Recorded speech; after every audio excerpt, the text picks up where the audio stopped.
وقل رب زدنی علما۔ آج کا سوال یہ ہے،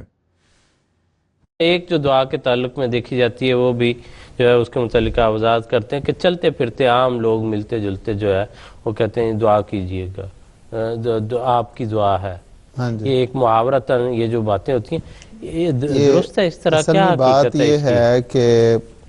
جس طرح ایک حدیث میں بھی کہ الدعاء مخ العبادت،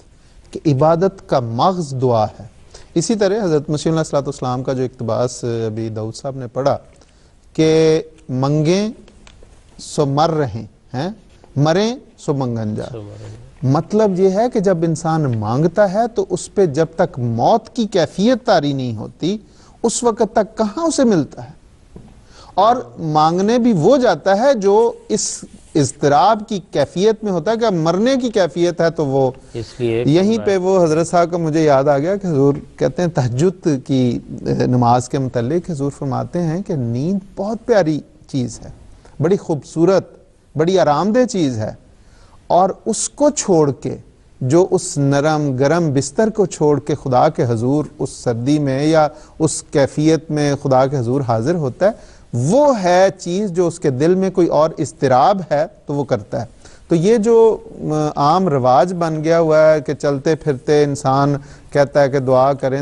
دعا کے لیے ایک تعلق کی ضرورت ہے، اور دعا کے لیے باقاعدہ ایک التزام کے ساتھ کہا جاتا ہے۔ یہ جو رواج کے طور پہ ہے، یہ رسم کے طور پہ ہے، اس کو تو بعض بزرگوں نے پسند نہیں کیا۔ حضرت چھوٹے آپا کے متعلق آتا ہے کہ وہ اس طرح منع کیا کرتے تھے کہ یہ دعا کے ادب کے خلاف ہے کہ انسان چلتے پھرتے ہر کس و ناقص کو یہ کہے کہ دعا کریں۔ دعا کے لیے بھی تو ایک ادب اور ایک احترام اور ایک مقام کی ضرورت ہے۔ بزرگ کہتے رہے ہیں اپنے سے بڑوں کو، حضور صلی اللہ علیہ وسلم نے حضرت عمر رضی اللہ تعالیٰ عنہ جب حج کے لیے جا رہے تھے تو باقاعدہ کہا کہ اے میرے بھائی ہمیں اپنی دعا میں نہ بھولنا۔ اسی طرح ہم نے دیکھا حضرت مسیح علیہ السلام، آپ کے خلفاء، اپنے پیار کرنے والے اپنے باقاعدہ طور پہ کہ اوروں سے دعا کروانے کے تعلق میں رہے۔ مسیح علیہ السلام نے، آپ نے وہ یاد ہوگا، آپ نے وہ پڑھا ہوگا کہ مسیح علیہ السلام جب ملتان تشریف لے جا رہے تھے تو حضور جب لاہور پہنچے ہیں گاڑی بدلنے کے لیے تو اس میں درمیان میں کچھ وقت تھا، اور حضور اس دوران حضرت مفتی محمد صادق صاحب جو بیمار تھے اس وقت، ان کی عیادت کے لیے تشریف لے گئے، اور ان کے پاس تقریباً 1 گھنٹہ حضور وہاں بیٹھے۔ حضرت حکیم مولوی نور الدین صاحب بھی رضی اللہ تعالیٰ عنہ حضور کے ساتھ تھے۔ تو کہتے ہیں کہ جب حضور اٹھنے لگے تو حضور نے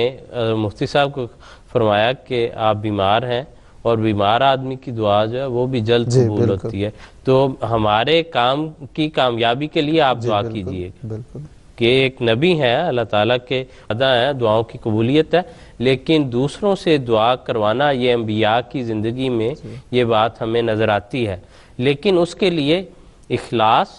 اور التزام وہ بھی ساتھ ہی نظر آتا ہے۔ یعنی کہ راہ چلتے کسی کو محاورتاً کہ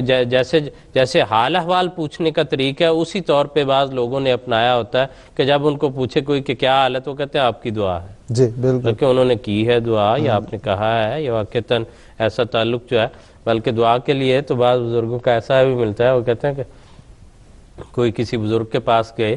یہ کہنے کے لیے کہ میرے لیے دعا کیجیے، تو کہتے جاؤ کھیر بنوا کے لاؤ۔ ہاں جی بالکل، تعلق پیدا انہوں نے کہا یہ چلے گئے بنوانے، لیکن دل میں سے پتہ نہیں، یہ عجیب بزرگ ہیں، دعا کے لیے کہتے ہیں کھیر لا کے دو پہلے، تو کہتے ہیں اس کے نتیجے میں میرا آپ کے ساتھ کوئی تعلق ہوگا، کوئی واسطہ ہوگا، کوئی جو ہے ایک ربط جو ہے وہ پیدا ہو جائے گا، پھر میں آپ کے لیے دعا کر بھی سکوں گا۔ لیکن یہ جو ہے یہ صاف دل بزرگوں کی بات ہے، اولیاء کی، جو کاروباری حضرات ہیں وہ پھر اب کھیر پر نہیں رہے، بالکل وہ کھیر پہ نہیں نہ رہے، وہ تو سونے کی کھیر پہ چلے گئے نا، انہوں نے تو بڑی جو ہے ڈیمانڈ اپنی بڑھا دی، وہ تو ایک بزنس بن گیا کہ وہ بالکل علیحدہ دنیا ہے، علیحدہ معاملات ہیں، اس پر بھی انشاءاللہ ہم بات کریں گے، اس پر ضرور گفتگو کریں گے۔ لا الہ الا اللہ محمد رسول اللہ، لا الہ الا اللہ محمد رسول اللہ۔ لا الہ الا اللہ